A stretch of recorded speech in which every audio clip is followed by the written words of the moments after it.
Hi, I'm Allanis Morissette, and welcome to Conversation with Allanis Morissette. Today's guest is Karen R. Koenig, and she is a licensed psychotherapist, an expert on eating psychology, a motivational speaker, and international author who has specialized in the field of compulsive, emotional, and restrictive eating for more than 30 years. She's a co-founder of the Greater Boston Collaborative for Body Image and Eating Disorders and a former member of the Professional Advisory Committee of the Multi-Service Eating Disorder Association of Massachusetts.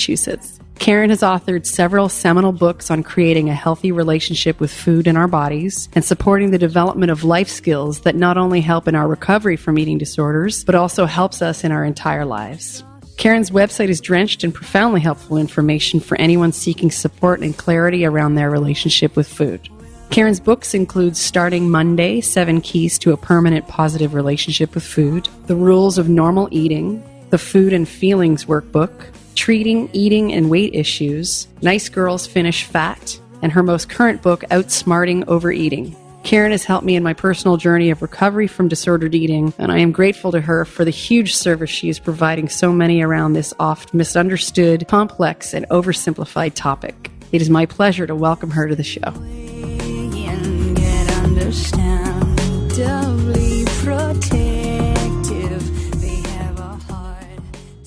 Welcome, Karen, to the show. So happy to have you join us today on a very macrocosmic service level in terms of who we're sharing this conversation with, and also on a very deeply personal level on my part. I've been in recovery from bulimia and anorexia from the time I was quite young, and it's been a really incredible journey that is all-encompassing in terms of every aspect of my life is affected around my relationship with food.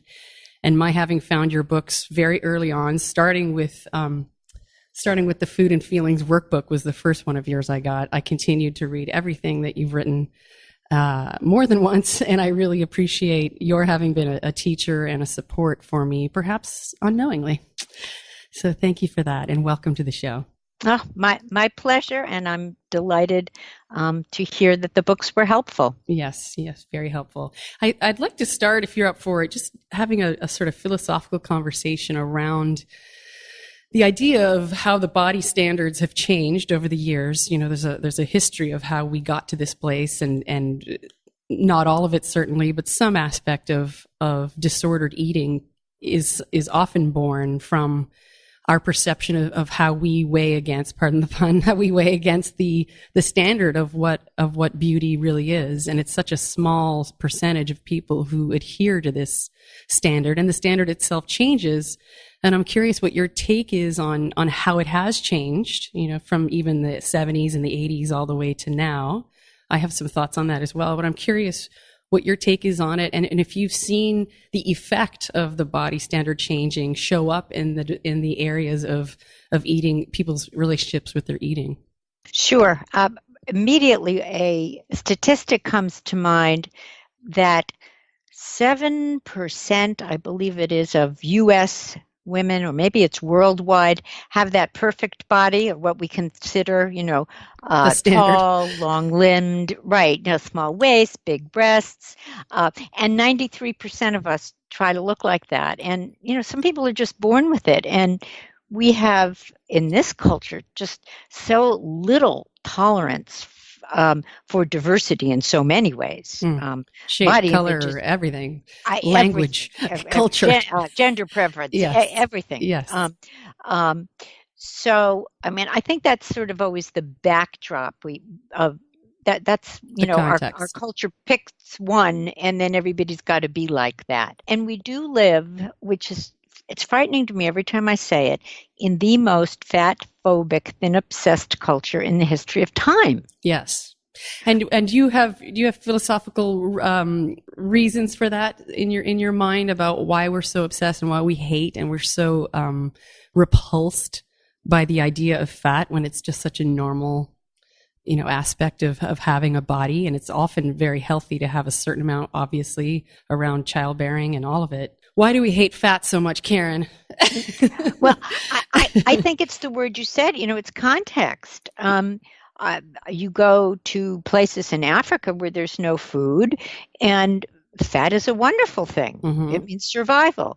You look at paintings of Renoir and early 1800s. religious, paintings from the Middle Ages.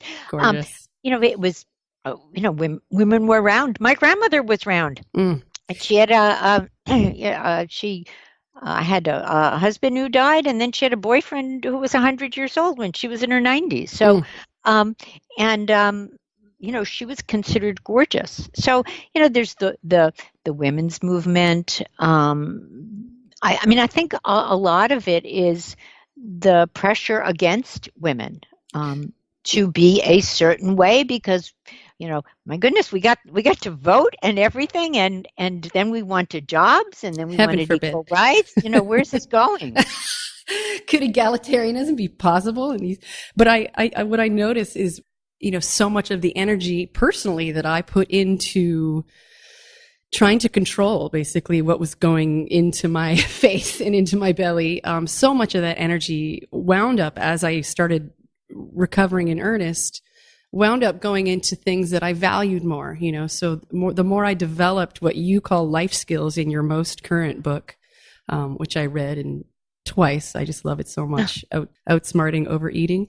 The development of life skills and not keeping church and state separated in terms of how we are with food is how we are with life. It's a microcosm. Our beliefs in scarcity or deprivation or abundance or trust in body sensation, any kind of dissociation that doesn't even allow us to or has us be at odds with the idea of having inquiry into how our body feels and what the chemicals and our hormones and our neurobiological contribution, hypothalamus, all of these things that can tell us when we're hungry, when we're full, when satiation is kicked in, all of these things that on a very big level require us to have a sophistication of attunement to one's own body and one's own sensations in our body. That was a big part of recovery for me. And I'm wondering if in your work, private practice or otherwise, if you feel comfortable talking about some of the main challenges that you see women coming in or men coming into your office or any gender coming into your office with challenges. I mean, I can share some of mine personally that where weight at a certain point for me was a way to protect myself. I used it as a way to punish myself. I would eat as a reward, as a dopamine hit. Then I would eat as a way to rebel. Then I would eat as a way to relieve stress and regulate my nervous system that was so hyper stressed out. There's so many angles that we come at when it comes to disordered eating. And I'm curious if you're noticing any that have come to the fore more so culturally lately, or are they all, there's so many different cases and each person has a different story with which they come to you? It's pretty universal. I mean, there's not an infinite number of reasons. There's a lot of them that you hit. People don't know how to handle stress well. The pressure of the culture, that sense of defectiveness to begin with, from learned in early childhood, that gets projected onto the body. We're not a particularly nuanced culture, so we're very all or nothing. Yeah, very black or white. Yeah, so there's that. You're thinner, you're fat. You're a success or you're a failure. And you're better or you're worse. You win or you lose. It's so hilariously binary and continuum. It just doesn't leave for many colors in the middle. It's just like you just said. You're either disgusting, or you're gorgeous and thin. I mean that in some ways you're perfect, or you're horrifying. So. Somewhere in the middle, this middle path, this middle way, it seems to be a direction to head in if there's some sense of sustainability or normalcy, or what you call healthy eating or intuitive eating, which I love.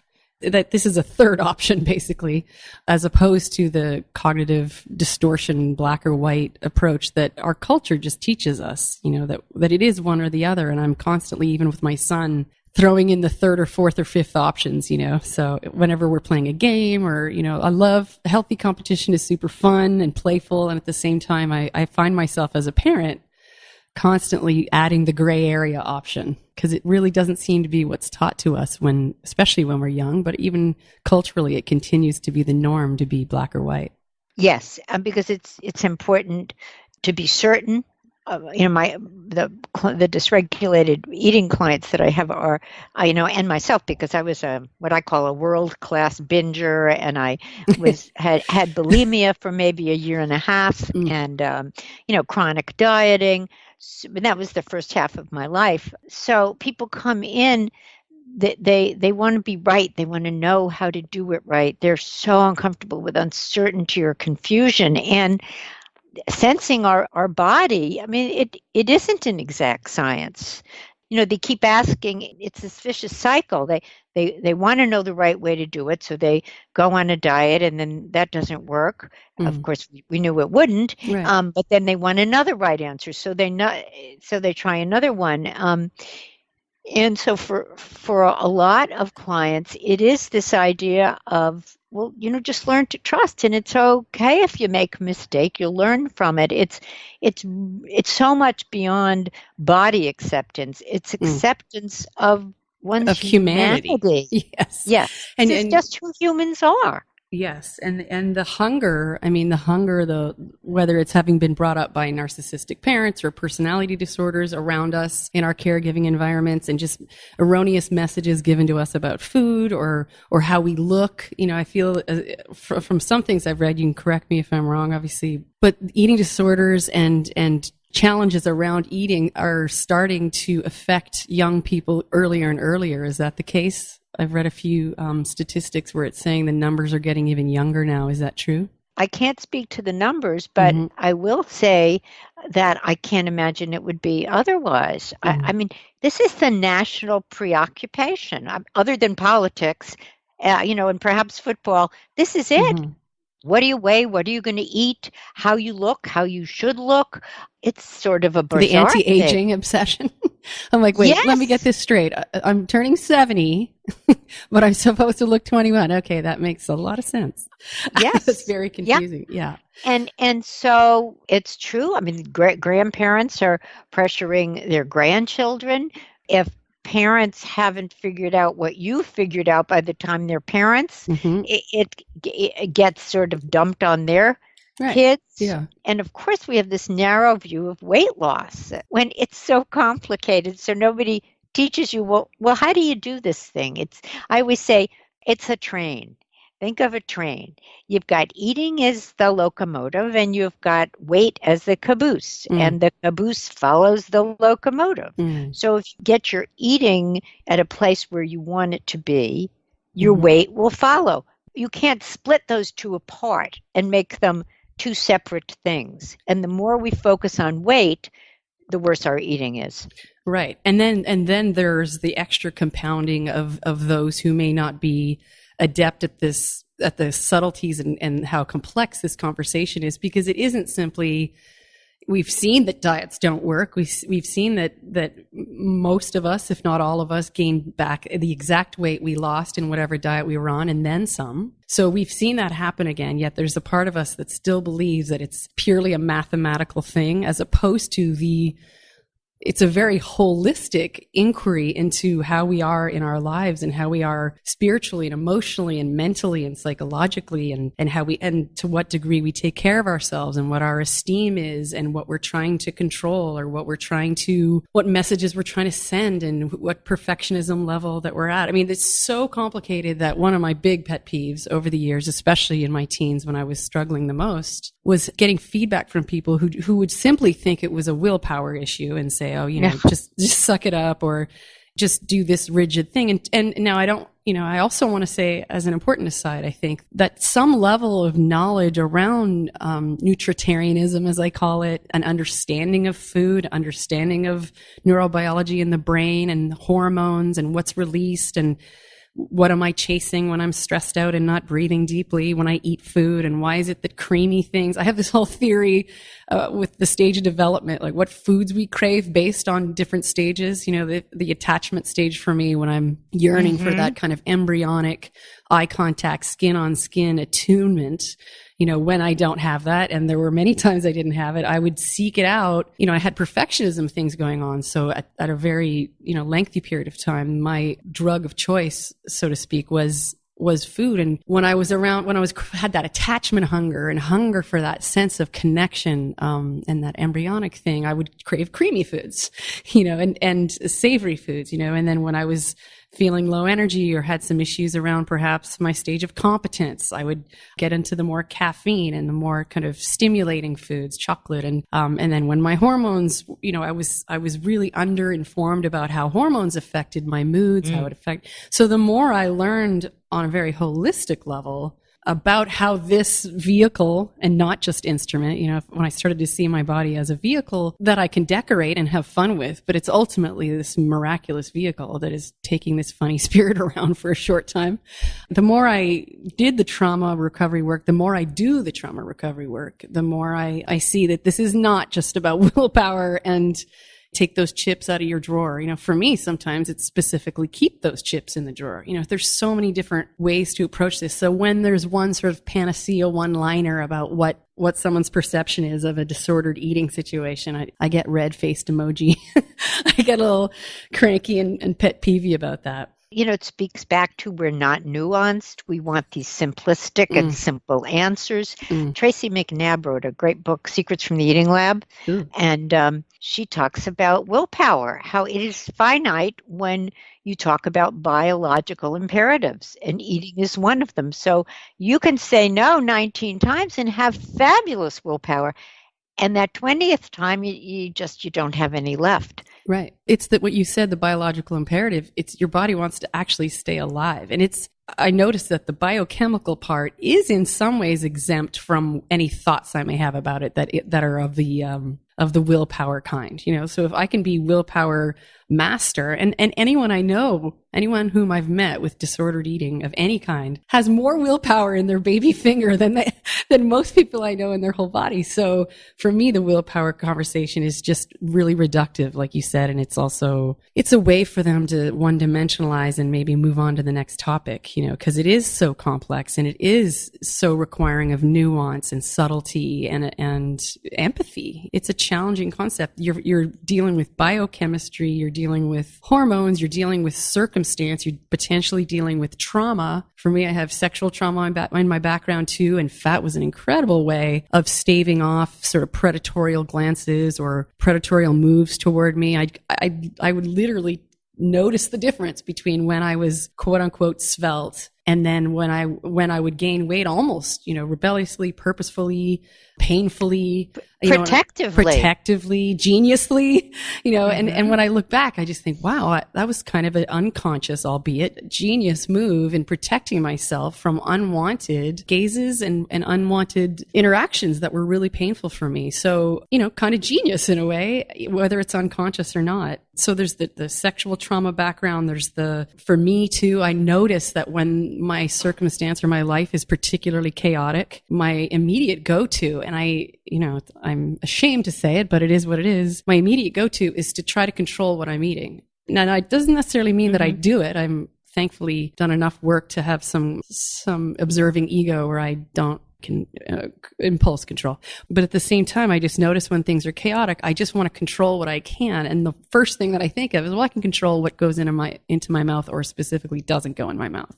So the under and overeating as a way for me to control this chaos internally, or the overstimulation and the stress that comes from that. I have a lot more empathy about some of the choices I made when I was younger with the more knowledge that I've accrued over the years. Everything you said is true. There's so many reasons that we put the weight back on, never mind just the dieting, which will do that. There's the rebound eating, and there is protecting ourselves and not wanting to feel self-conscious, and both wanting to please the people who want us to look a certain way and feeling really angry about that. And so we rebel, thinking we're rebelling against them. We're really rebelling against ourselves. And most people simply don't have the skills that they need to eat normally because they're so used to dieting and binging. it's like their body's not even involved. Right. What do I want to eat or how hungry I am? So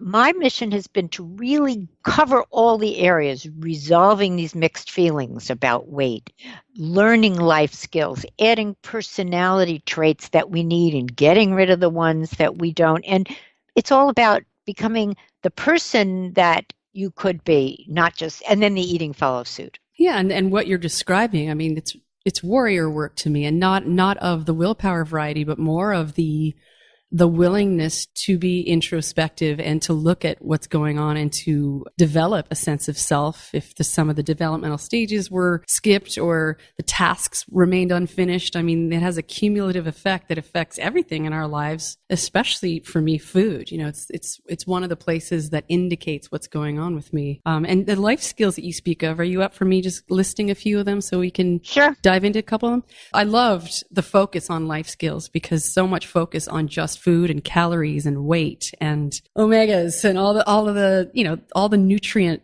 focus is lovely, but then it can turn into almost obsessively being focused on it to the point where it distracts us from all the other aspects of life. So your focusing in your most current book on life skills was particularly exciting for me. The first one that you talk about is straight up physical care. So I took that to mean, being responsible around medical checkups and exercise and making sure we get enough sleep and rest and taking care of our skin and our hair and our nails and our teeth and, just general care. And if we didn't have parents who taught us to do those things, then in so many ways, a lot of this work requires developing an inner mother, father, caregiver in our own selves so that we can actually be responsible for our physical care, which includes feeding ourselves when we're hungry and making sure it's satisfying, so that's a big one, the physical care one. If I had to say, the biggest problem that dysregulated eaters have is poor self-care. Yeah. And that goes, goes back for you and me both, both in our days of dysregulated eating, is loving yourself, caring enough about yourself to overcome your fears and your sense of not deserving or whatever it is to say, I will take, I will always be proud of my self-care. I will take the best care I can. And then that dictates eating and everything else. And the challenge that perhaps precedes that, if an element of heightened self-esteem and self-care is part of this recovery journey in developing the life skills, the challenge is when there is trauma and there's a deep sense of hatred towards self, it's almost like, how do I love myself if I hate myself? Right. So in some ways it's acting as if and faking it, like, okay, I'm going to pretend that I care about myself and I'm going to take these and then feel the effects of having taken these healthier actions than perhaps ones I've made in the past. But the whole idea of really looking at food in some ways, especially if food is used as punishment or self-harm, really doing the deep inner void looking, the hole in the soul idea of, what am I trying to fill? If I'm not hungry, but I'm eating, I must still be hungry, and so it's so much more complicated than the self-esteem work that I started attempting to do when I was a teenager. And I realized that a lot of it had to do with my relationships, becoming more relational and learning to lean and figuring out what interdependence meant, because I thought I could heal and recover from my eating disorder challenges in a vacuum. I thought I could just go away and read the right books and maybe have a couple of therapy sessions. But if my relationships were if intimacy was still terrifying for me and connection is terrifying for me or was or is, it's going to show up in how I treat my body or how I harm my body or how I don't care or how dissociated I am or frankly how embodied I am around even having a body. So my challenge with, if I love myself, I'll feed myself better makes sense. It just seems as though it's later in the game for my particular recovery journey. So if you have a client come in, Karen, whose self-hatred is pretty high, I know my sense of your background is, you have so many tools from which to pull around models that really address some of the many complicated and complex issues around eating and food. Are there any that you've noticed, like cognitive behavioral therapy or EMDR, or any models that you have noticed are like a slam dunk for you? Or is it just case by case, different traumas require different modes of healing, or anything you've noticed in your practice or in your teaching or authordom where you've noticed something that has really positive effect around your support of these clients and people? A couple of things I will often say to a client, so do you love yourself? And as soon as I hear I look over know. there, Karen. Right, exactly. A client-sized hole in the wall. As soon as I hear that, I know, because people who love themselves answer me and they say, duh. I mean, what kind of a question is that? They don't even understand it. Wow. I talk with clients a lot about self-love and how they were loved and what their role models, did their parents love themselves, and what would happen if they did love themselves. A lot of them, it's just too scary, because what if they love themselves but other people? It really comes down to lovability. And in my book Starting Monday, one of the chapters is on that deservedness. What do I deserve in life? Am I lovable? If I'm lovable, I deserve to have a healthy body. If I'm not lovable, well, then it would make sense. Most of my clients are inconsistent. They do it for a while, take care of themselves, and then they stop. And then they go back to it. And that's sort of a reflection of how they were taken care of. Sometimes they were loved and sometimes they weren't. So the idea is to sort of update them, like a computer would do that. In terms of how to have some consistency and care. And to be consistent. Now, the other thing I do with trauma work is based on teachings from Dr. John Conley, who happens to be down here in Florida, where I practice. His theories have to do with how we store memories, and then the memories come up, and we think we're in recall and we react that way as opposed to reacting in reality. I mean, this is oversimplifying. No, but I know what you mean in terms of responding to a trauma flashback or responding to what's actually happening in the room and being present. Right, but we don't even know when it happens, because it's, I was just talking to a couple, and both of them have rejection issues. So as soon as they feel rejected, and they both have reason to from childhood with each other, they get upset. They don't even realize that they're reacting from a memory, that in fact their partner loves them very much. So we do a lot of work. Are you in recall, or are you in reality? And that stuff works very well for people to realize that the war is over, for most of us, the worst parts of our life.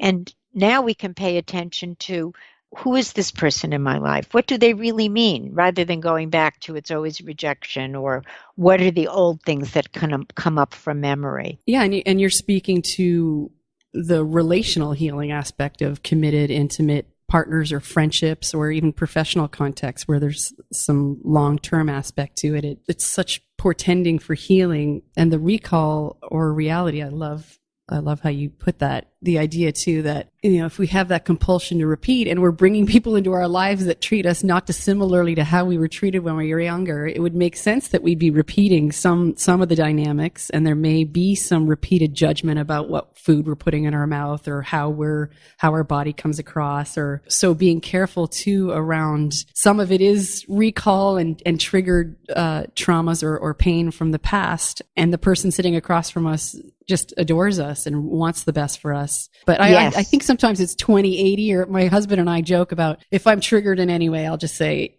I'll let him know right before, I share anymore. I'll just say, this is definitely 90-10, 10% of what you're doing and 90% me, but there is 10% you. So let's try. Yeah. Or it's just, my son gets in on it with us. He'll go, Mom, that's 100-0 for sure. So we just we percentage it up so that it doesn't even allow us to go into any kind of projective tirade with each other, because I know what my childhood's like, and I don't want to put all of that on my husband. But it's fun to put some of it on him. Yes. But we can help each other is my point. So my husband doesn't know sometimes certain messages I got, and he's not in a woman body. So he can empathically appreciate being in a patriarchal context where there's all this pressure on a female body, or all this pressure in any community of gender or bodies who have any kind of pressure on perfectionism, or, there's a different body type that I have than he does. Genetic predispositions are different. I mean, sometimes he'll be walking near a landmine with me and he doesn't really know. So it's like, it's incumbent upon me to fill him in, like, oh, this is exactly what happened when I was a teenager. And, when I was a kid, I was working with a lot of producers who were just really, really hyper obsessed with my weight, and I used to say to them, I know a lot of singers who are of varying weights and body shapes and sizes, and the focus is so much on I was thinking of women in this case, on their gorgeous voices and their soulfulness. And I remember a gentleman that I'd been working with years ago, he just said, no, you're quote unquote never going to make it if you don't look a certain way. And I went on my first diet when I was 14 and I lost a ton of weight. And then that's where the yo-yoing and everything began. So the messages certainly had been coming fast and furious before the age of 14, but age of 14 is where it all really began. And I just remember going out in certain professional contexts, which in and of itself is, little inappropriate environments for me when I was younger. But in these environments, I was told, they'd be eating a pizza across from me and then they'd say I could have coffee with no milk, And so I would sneak cheese at night, and then I'd get reprimanded the next day in the hotel room for having, they were counting cheese. So there was a lot of sort of restrictive, controlling, rigid, and the counter will alone in me is going to have a problem with it, but also that biological imperative of my body has an agenda here that runs counter to what these producers or collaborators or people I worked with when I was younger, their agenda was for me to just stay looking the same, stay looking 12-year-old body forever, because the standard was that at the time. But for me, there was so much more that was being born in that. It was in the context of where the feminist movement was or wasn't at that time. I was being subject to patriarchy and all of these things that at the time I hadn't fully had my head wrapped around yet. So I would imagine as a teacher and a leader in your field and an expert and a therapist that there's so many angles you could be coming at this from. And I would imagine that your intuition would have to be really high and astute listening to your clients in terms of knowing what itch needs to be scratched and where their Achilles heels are. Is that the case? Yes, but I mean, that said, doesn't matter where we start because we have to cover them all. I mean, think of a baseball field, doesn't matter which way you run around, you got to go on all the bases to get home. So, eventually we will have to, if they're self-conscious, and just learn all the stuff that we need to learn as adults anyway to make our lives better. I mean, you can take the whole eating disorder thing out of it for me. Mm-hmm. I still lacked certain skills and as you talk about, I had certain incidents and you did too in childhood that were formative. So I still had to work them into, that was adaptive then, it's maladaptive now. So if you can just grow in all the ways you need, I am really a believer that the eating gets better. Yes. I mean, if you're better at handling life, but particularly, let's say, emotions, nice, or stress, or disappointment, or rejection, then you're not going to turn to the food. So yes. It's building. You use the word, building a self, and that's what we all need to do. I mean, it's sort of the good news and the bad news, because it takes some work, but it's great to do that. Yeah, there's so many benefits. That's part of your life skills list, really, is being able to feel the feelings. And I think your quote was, the inability to bear pain and discomfort is at the root of dysfunctional eating. So the idea for me as a kid, and still now, temperamentally, just I have an intensity of feeling, highly sensitive temperament, the affect and the emotions and the sensation in my chest that is sending me the message of feelings really, really intense and sometimes overwhelming and overstimulating, which raises the cortisol level levels and my stress levels. So for me, reaching out and doing, whether it's somatic experiencing or just a lot of the trauma recovery, somatic oriented work has been hugely helpful for me, because the feelings generated a sensation in the body. I mean, I was terrified to even begin that journey for how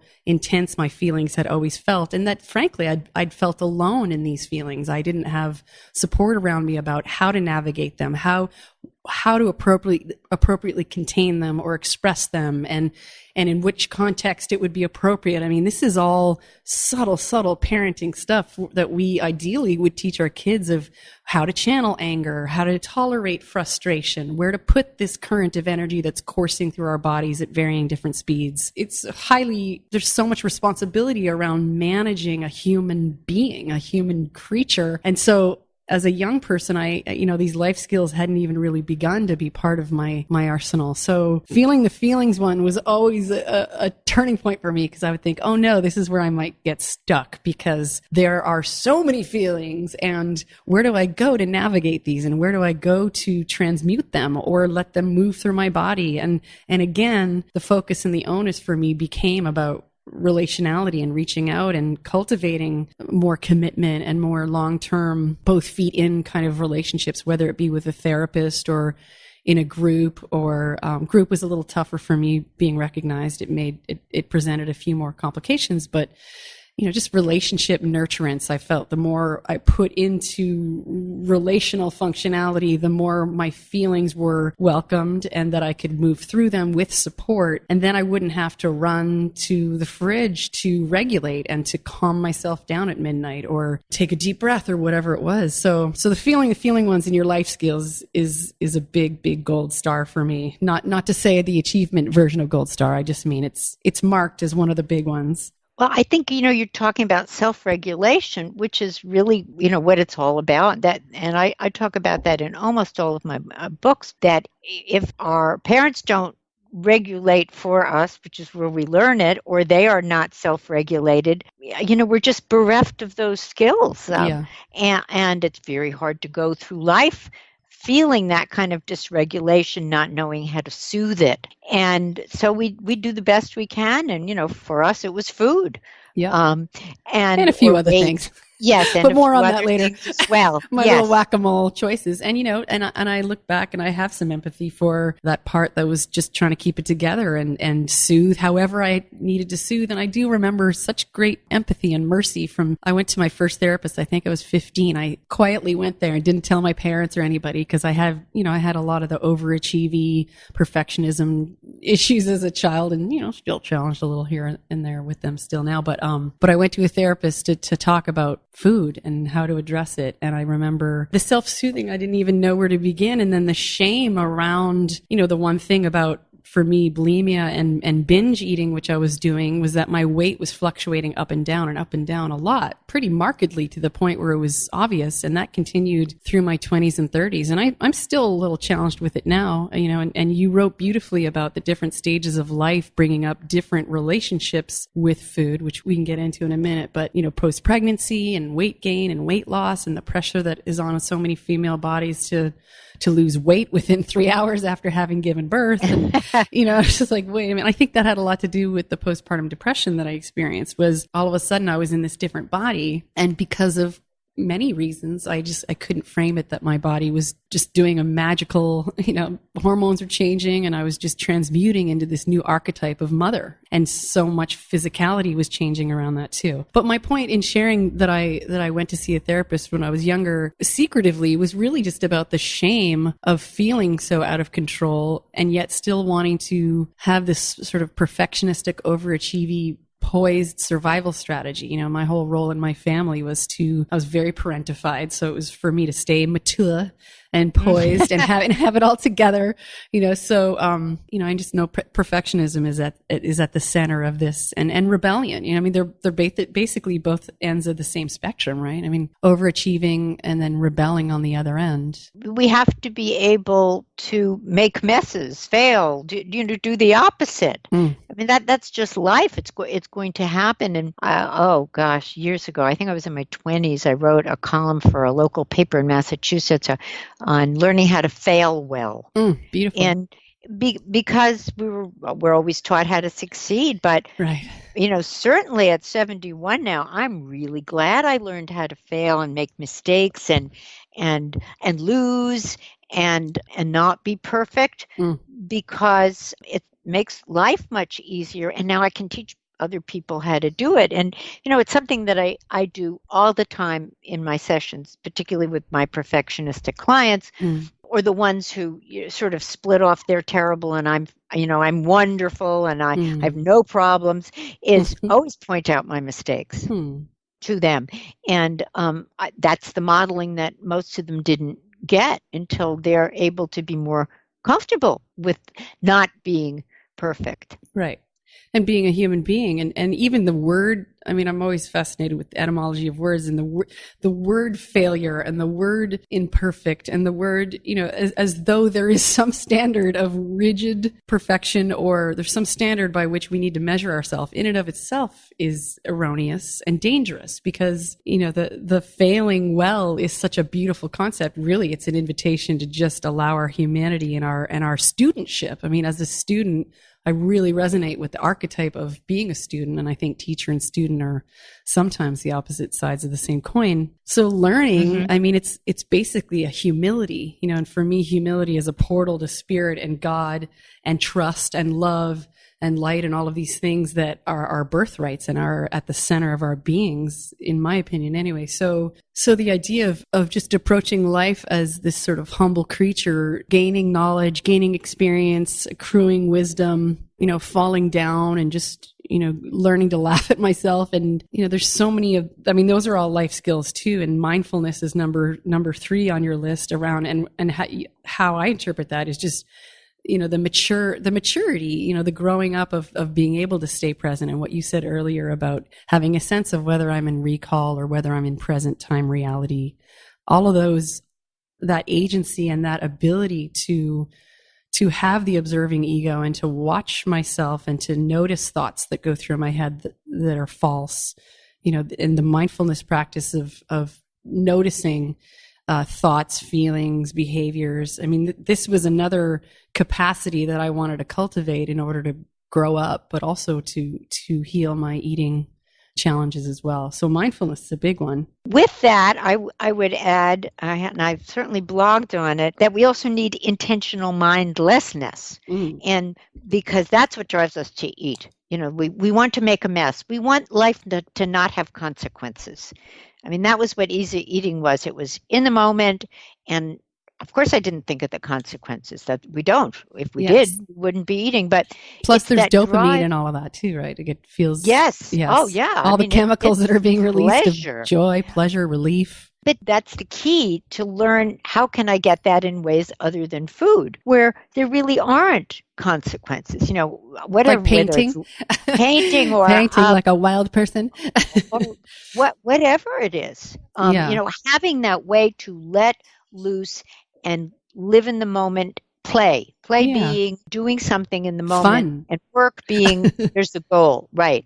So fun, and I call it being perfectly imperfect. That sort of covers all the bases. And as one woman said to me, I bought a piano, and I said, oh my goodness, this was a client. I didn't know you played. She said, I haven't played since I'm a kid, but now that now that it's in the house, I'm just loving it. And I don't even think about going to food. Wow. Because the dopamine was going. Right. And she was enjoying herself, and she was just having fun. And yes, joy. Gosh, to a person, dysregulated eaters, that's difficult for them, giving themselves fun and pleasure and mindlessness and not being perfect, or the parentified child, to just let loose. And then, if you do more of that, then you don't go to the food. Yeah, the healthy versions of letting loose, and I just think about, whenever I'm in the ocean, I have that sort of liberated freedom feeling. Hot tubs, cooking, making a huge mess, cooking, whether it's alone or with my children, even though it is with food, it's just so much fun to frankly make a mess. That's the words mess and freedom and fun and joy. These are all these are all sort of the nature of a child, as Pia Melody says, that spontaneity and that aliveness, that can get quelled through parentification or through trauma or through chronic dysregulation, eventually turns into this trauma. If we're constantly stressed out, trying to be perfect or rebelling or not being able to feel our feelings and feeling lonely and maybe a little isolated, dealing with anxiety disorders or depression or, obsessive compulsive disorder, all of these things that can have us feel like the only way to survive and maybe even protect our loved ones around us is to insulate and isolate, become a hermit, get away from humans. But it's the counterintuitive aspect of moving toward humans, toward connection, toward relationality, when in the past it has seemed so dangerous, is such a big part of the antidote. So, what was adaptive then is maladaptive now. Right. And that's the switch that we make when we go from being dependent on other people, where we had to be that way. And it was great that we were, because we wouldn't have survived. Here. Yeah. Right. We're still here. We're still here. And then saying there are better ways. Maya Angelou says, it's not an exact quote, but when we know better, we do better. Yeah. And I love that, what you're talking about, that learning and that knowledge gives us other ways to do it. And, there's no one I've ever met, and I'm sure no one you've ever met, who has recovered from an eating disorder and said, boy, I sure wish I were still, finishing all the cookie dough. Or people don't. They just love their new recovered lives, because not just because they're healthier, but because it's such a contrast to how they were, and they know what they had to do to get there. And they're filled with pride. Yes. And I've never met someone in recovery from anything who on some level wasn't deeply fascinating to me and really intriguing and often really, really fun and wisdom filled. And I think about how we, our craving for love and safety and touch, that whole attachment yearning, this non-sexual safe touch that we yearn for. I remember Margaret Paul in one of her books, I think forget the title, I'll say it later. But when in one of her books, she talked about mother bonding or a holding exercise. So I was on tour in the back of my bus, and I asked a really dear girlfriend of mine if she would be willing to hold me and really neutrally, lovingly, mercifully, empathically just channel love through her into me for 20 minutes before I went on stage. And typically this would have been when I would have been overeating. So she gifted me with that generosity. And I noticed that when I pulled away from her, the oxytocin, whatever was released in my body, I had no desire to eat. Kind of like you mentioned with your client who had bought the piano and was blissing out on the piano. Yeah. I had absolutely no desire to eat. So I could tell that wasn't a forced thing. It wasn't my telling myself willfully that I couldn't eat. It was that I actually didn't want to eat, because my body had been touched, so I think our culture of egregious undertouchedness, and some of it being born from sexual impropriety and sexual abuse and sexual trauma. I mean, so many of us are afraid to even look at each other, let alone touch each other non-sexually in a way that is just profoundly healing and can provide for us that which we seek through food so often. Yes. I mean, you really felt different when you were hugged. You got what you needed. Yes.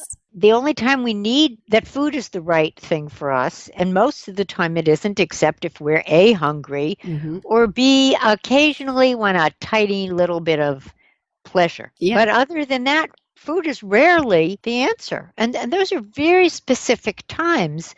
So finding what is the answer, whether it's a hug or playing the piano, or for me, blogging, writing. Mud wrestling.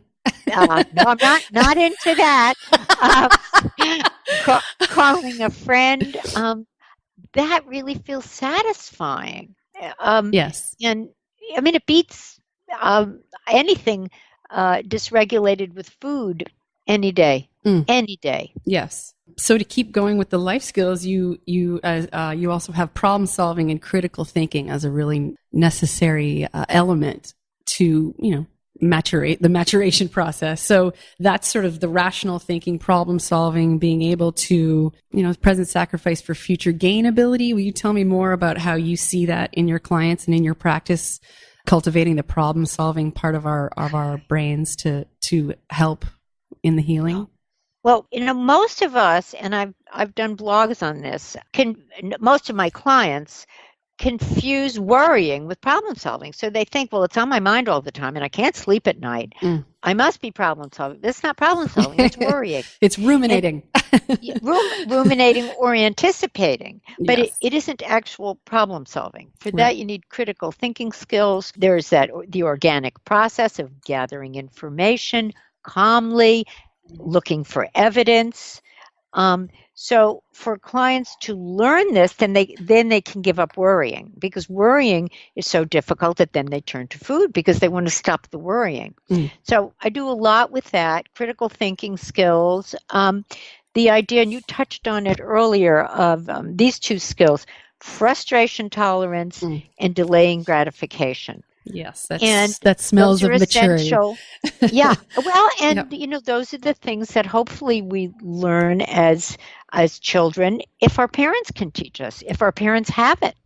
Yeah. And it's so tough with parenting. I mean, one of the most fun is not the right word, but one of the most gratifying moments for me is when I can sit through, my husband and I joke that, I'll ask him if my son or our daughter is frustrated and they have their experience, and we let the emotion fully go through their body while we're supporting them and not hurting themselves or anyone else. I'll turn to him and I'll say, how long did that seem like he was in frustration? My husband will say it felt like about 2 hours, and I'll say, that it was about 2.5 minutes. It felt like forever. So the ability to tolerate frustration, and likely so many other feelings too, like disappointment and sadness and whatever the prohibited emotions were in any of our family cultures or cultures at large. For me, being angry was a big no-no, and being sad was a big no-no.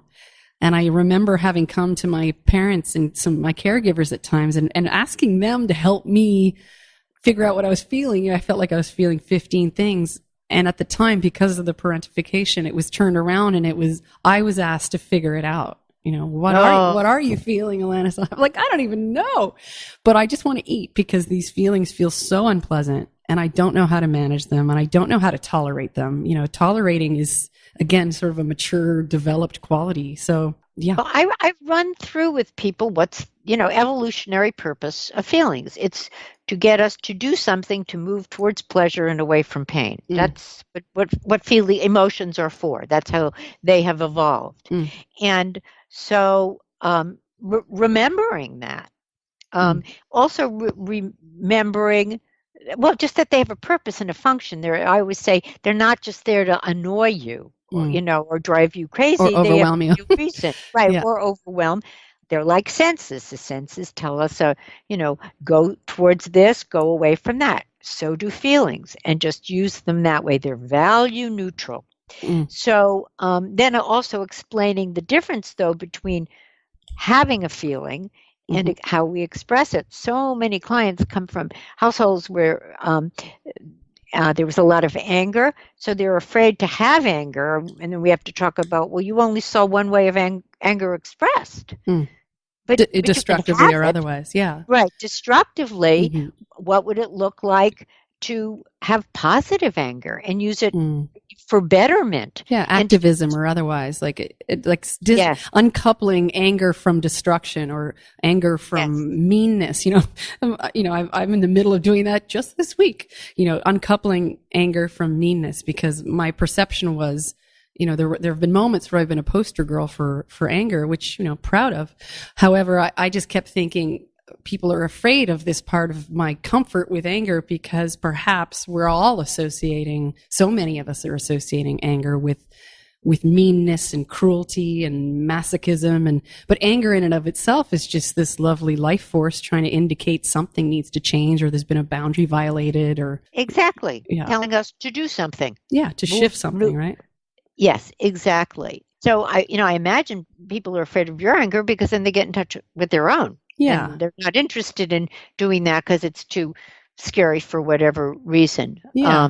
And I mean, anger can, a lot of us have histories where anger was acted out in really destructive ways. So we come by it honestly. However, anger, frustration, disappointment, futility, pain, it's all lack of pleasant sensation in the body that, like you said, that's trying to give us a message. My challenge would come when there were so many happening at the same time, and I would just be flooded with wild dysregulation kind of chronically. So, I was trying to do the best I could to regulate when I really didn't even know where to begin around the regulation conversation. Like, how do I calm myself down?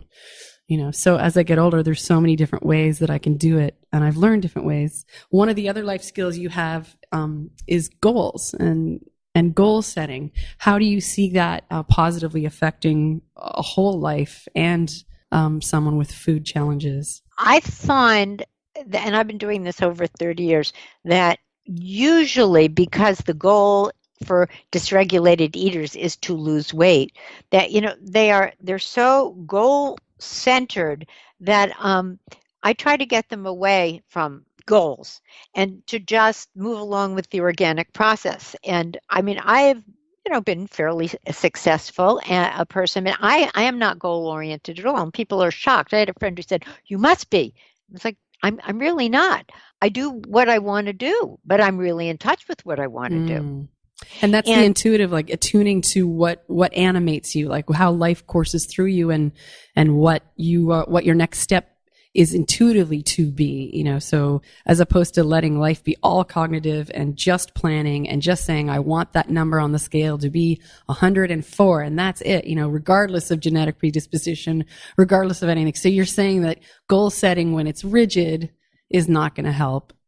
Especially around a number on a scale itself, or, is there some red flags around goals that you hear people coming in with? Do we become obsessed with a goal around weight, and it's almost like a misplaced or misguided version of goal setting? Because there is do you believe there is some positive aspect to goal setting? If it's born from passion or born from vision or whatever. Yeah. What I would say to that is, what I say to most clients. So, if somebody said to you, gee, you won the lottery. Tomorrow morning you will pick up $10 million from the lottery office. You don't need to write that down. Remind yourself. Go to lottery office. Go pick up 10 million. Right? Right. Whoops, I forgot. Yeah, right. Oh, yeah, I was busy doing the laundry. We do what we want to do. So, I think goals can be very disconnected from the real wants and yearnings of people. So would it be? Sorry, go ahead. Or sometimes approval. This is what other people think I should have. Right. So what I try to do is help them connect to what is it, what you want, and they'll say my goal is, and I'll say no. What is it in your heart that you really want? And that's, so that's sort of how I work with goals. So framing them more like wants, do you bring it into the needs category too? Because we do, well, to me, there's nothing we need to do but die. So I don't use the word need and should, and I do all internal motivation words, which are prefer, wish, want, as opposed to what I call the bullying words, like, we need to do this, or we should, or we have to. So, which is a version of control, really, right? Or projection onto someone what we want them to do. Yes, or somebody else's projection. A lot of people's goals are somewhat grandiose, or because not based in reality. Yeah. Yes. Right. Yeah. They're all or nothing. They're well, the addict is into failure. Fantasy. Sorry, say that. Yes, that's right. And so that's another way I don't think that goals are really useful. They have to be incremental. I think there's value in them. But you're basically what you're describing is that goals used from, pure passion, pure want, pure expression of self, it's kind of semantic. I mean, we can call it whatever it is, but goals that come from the rigid, should, unrealistic too. I mean, I've had numbers on the scale that I wanted to see that were really dangerous numbers, and they were goals. And I reached them, very, very short term reach. But, so you're basically saying to focus on that sort of inside out, intuitive, life animating force that courses through us and has us take our next step toward that which we yearn for or envision, based in some semblance of reality, which is also the maturity thing too. Is that what you're saying? Yes, it's moving towards satisfying your reasonable wants. And when you really want it, it pulls you forward as opposed to pushing yourself. Because that's what I find so many dysregulated eaters do. They push themselves towards things, and it is a kind of bullying. What I do some phone therapy, and I can never do this exercise with people, but I'll say, get up from the couch. Do you mind if I touch you lightly? And they'll say, fine. So I have them with their back facing me, and then I like poke them in the back. And that's what it's like. I need to do this. I have to. This is my goal. I have to reach it. And I'll say, do you like that? And they'll say, no. And then I'll say, turn around, and I beckon them. And that's more like wanting, wishing. Compel. It pulls you forward as opposed to bullying yourself, telling yourself, I have to do something. And when we say I have to, that absolutely we're going to rebel. Yes, it's built-in counter will. It's a setup. That's right. It's perfectly said, right? Built-in counterweight. Yeah. So you circumvent that by not using those words, and even for the time being not having goals, but really feeling, what is it in my heart that I want? Like this woman's piano. She didn't say, I set a goal to get a piano. But it was just what she wanted.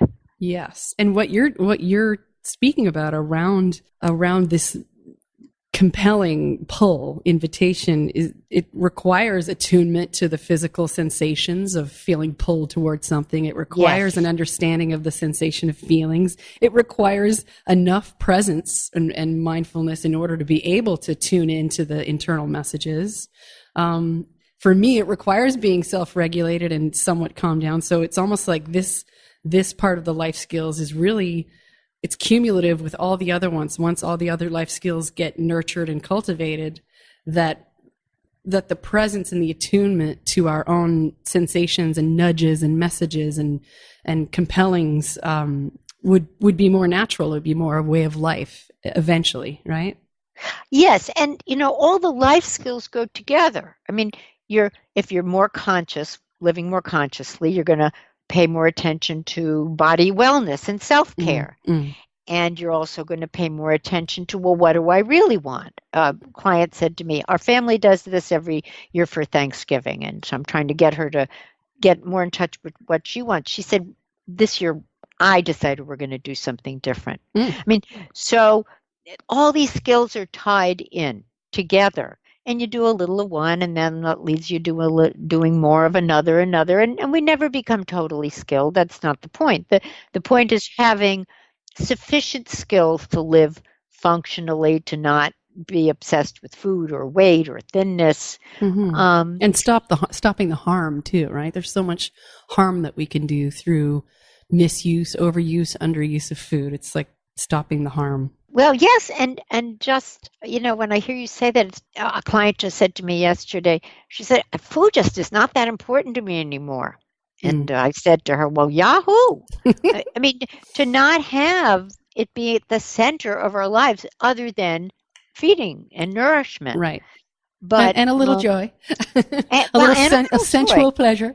Absolutely. I eat a little bit of sweets every day. I love them. Yeah, but me too. It's no longer, this food is no longer that center of my life. I have so many other things that are gratifying and pleasurable, but I only found that by not opening that refrigerator door and saying, nope, it's not here. I'm going to have to go and sit and find it elsewhere. And when you do that, and you because obviously you've gone through this too, it opens, you have to leave that door open enough for the force to come out and take you by the hand and say, here, let's try this. Let's go this call way. that person, reach out, go to that group, learn that instrument or whatever it is that. Take the chance. Yes, take the risk.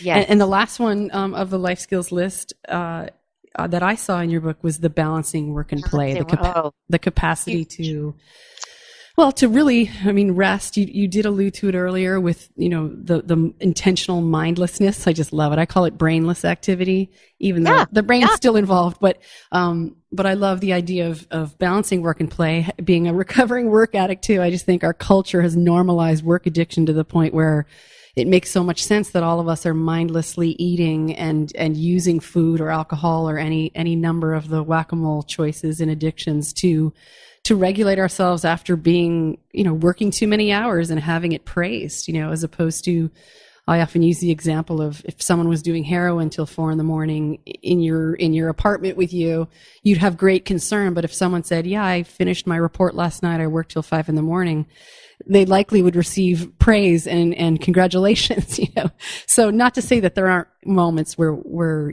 cramming's perfectly appropriate, but sure. But the imbalance really is what I'm talking about. And so many of us who have the perfectionism or the a history of trauma, the first thing that goes out the door is the spontaneity and the playing and the joy and the fun. So balancing those two is, even though it sounds on paper pretty simple, right? Balance work and play.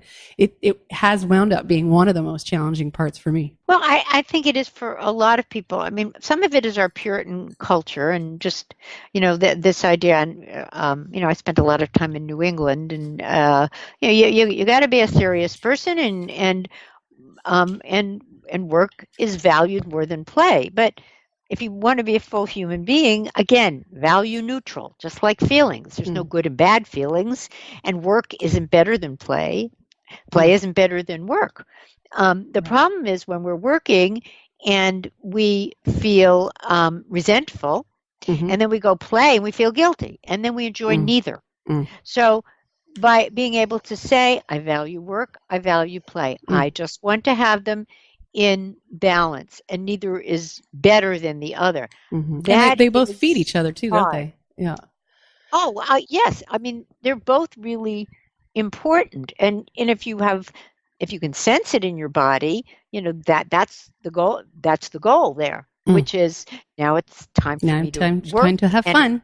Right, and that's right. And now it's time for me to stop and do something else, and that's the same self-regulation as it's time to start eating, it's time to stop eating. And the listening to the body's messages too. I mean, in order to hear, because I used to think I wouldn't be able to set limits. I wouldn't know my limits. So instead of, I'd work for an hour and 2 and 3 and 4 and 5, and I wouldn't know, you write a lot about enough, when is enough? It's like an enough disorder. I love it. It's brilliant. Yes. I just thought it's so incredible because it is linked to our sense of spirit, to our sense of do we trust life? Do we trust our bodies? Do we trust the people who are taking care of our bodies when we're younger? Do we trust in abundance? Do I trust that if I don't finish everything on this plate, that there's plenty of food? And there's so many messages that were sent to us as a child. I was basically, at one point, my parents never did it again, God bless them, but they, I just didn't like cooked broccoli as a tiny girl. And they said, you're going to eat this. They put a timer on the table. You're going to eat this, or we're all going to bed and you're just going to sit here all night, So I put it in my mouth and I threw up all over the table. And good for you. God bless my parents. They both walked out and they went, well, we're never doing that again. That is not going to be tried again. We are so sorry. Anyway, so needless to say, they didn't serve me broccoli. And as it happens, I love broccoli now. So it's full circle. But the idea of this enoughness, enough love, enough time, enough money, enough resources. And it's the allocation and the, where we put it, and not so much that it's not that there isn't enough, and that the deprivation mindset doesn't have to be continued, even if it was a big part of our culture as kids, that there is a body here that we can trust. There are messages, however subtle or however explicit, that we can trust. And that, for me, it was the thought that, having had so much deprivation, that if I let myself be angry, if I let myself be loving, if I let myself eat, that somehow I'm going to get in trouble, and that I'm going to overdo it, and I'm going to be out of control. It's really wasn't trusting my own hormones and my own indications in my own body. So I loved what you wrote about the whole idea of enough disorder, and I'd love to hear, as we come to a close shortly, I would love to hear your ideas and thoughts around abundance, and how that speaks to how you help people through your practice. Well, again, very sort of similar to you. My father literally, I grew up in New Jersey, would sit and read the New York World Telegram, and just until I finished the food on my plate, he would just sit there. Oh no! He's like, I got all night. Oh no! And so I learned to pretty much finish all the food on my plate, and so I never knew, what was enough for me because I was always rebelling against it. The idea of we can, to use Jungian terms, expand and contain, that those are both skills. We want to be able to have a lot of something until we're done. And sometimes we just want to have a little. And that's just as good as having a lot of something else. And having that sense of, I guess you call it abundance. I don't call it that, possibility. And then knowing it's a felt sense that enough, that you can know how much you want. It's a wonder. I mean, sometimes when I think back about my childhood and eating, I think, how did I ever finally figure this out? How did you? Therapy, Fat is a Feminist Issue, which is beautiful book, classic.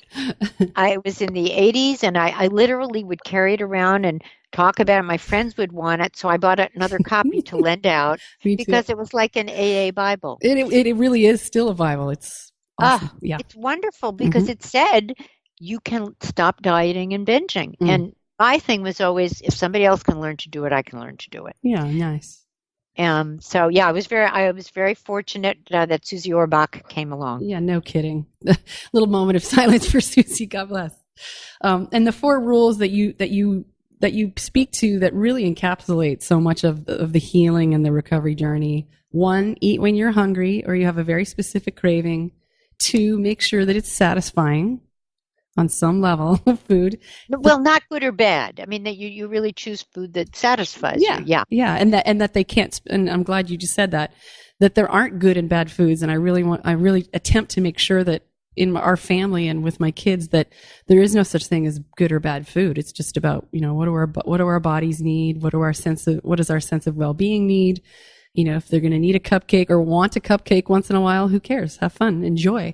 And then also the presence, bringing the presence to that as opposed to any anxiety being projected on them while they're eating a so-called bad food. Right. The enjoyment of it, the sensual glee of it. Like I ask my daughter and son when they're eating, is that delicious? Is that the most delicious thing you've eaten in your whole life? And so number 3 also is to stay connected to your body sensations. I would think around an awareness and enjoyment and satiation, right? All those indications of when you've eaten enough. And then number 4, stop eating when you're full and ideally satisfied, right? Well, they're different. Satisfied is quality and fullness is quantity. And if you're lucky, you get both. Sometimes you get none. Right. Yeah, and I mean, there are moments where I feel hunger, and if it's 2 a.m. and I'm too tired to walk to the kitchen. I mean, sometimes I feel hunger and I don't eat. For me, it doesn't mean I'm in a disordered state of mind. It just means that I'm not eating right now, and I can tolerate that. But it was hard won, getting to the place where the messages from the body were really explicit and really clear, and the attunement was really high.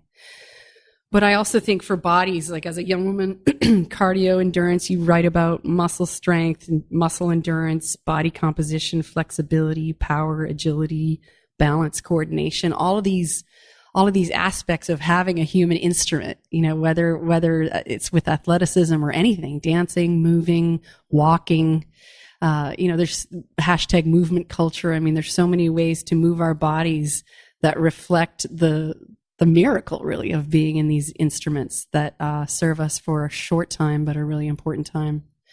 And I just want to thank you from the bottom of my heart for all the work that you've done and the many, many, many people you've helped throughout your career. Me personally as well, I'm included in that. And then for being with us today and talking about this. And I still see it as rampant as ever, even though the body standard has changed over the last while.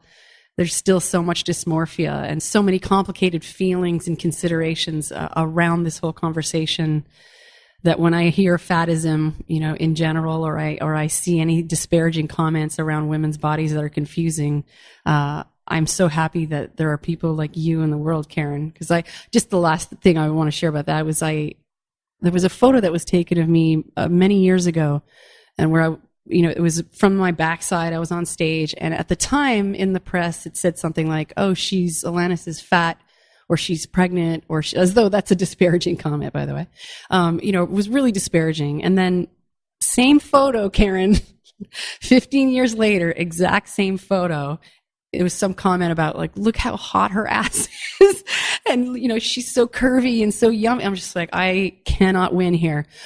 When I'm thin, people say I'm beautiful, or people say they're concerned. When I'm a little larger, people say I'm beautiful, or they say they're concerned, or I'm repulsive. I mean, for me, I had to stop receiving feedback from people, and obviously being in the public eye, it's compounded multifold, but I just had to stop receiving feedback from people, especially the unsolicited, because I just wanted to regain agency over my own body and my own life. And it's people like you who help us do that. So I thank you from the bottom of my heart. Well, I would say the same to you. I think it's rare that someone is as open as you are, and to be a teacher as well. Mm-hmm. I mean, that seems as important to you as your work. Not that you don't teach through your songs, because you do, but this is very specific, and I love your mission. Thank you. To do that. I just think it's a terrific, particularly these days, really terrific role model. Thank you so much. People often ask me why I love to read and why I love to teach and be a student. And I just say, I don't like pain. Yeah. I don't like needless suffering in myself or others. So it does drive me, but I'm just so grateful to you. This conversation is so near and dear to my heart and was activated from the time that I was quite young. So it's been, the recovery journey around this has been part of my day-to-day, my entire life up to this very moment. So I'm on a personal level just gratified and so grateful to have connected with you in this way. And thanks for all the gems that you've dropped in your books and on our conversation today. Bless you. Oh, thank you.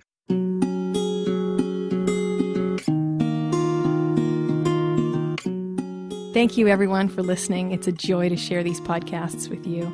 I invite you to subscribe and join me on the next podcast. And until then, take care. I'll see you soon. Conventional kid all in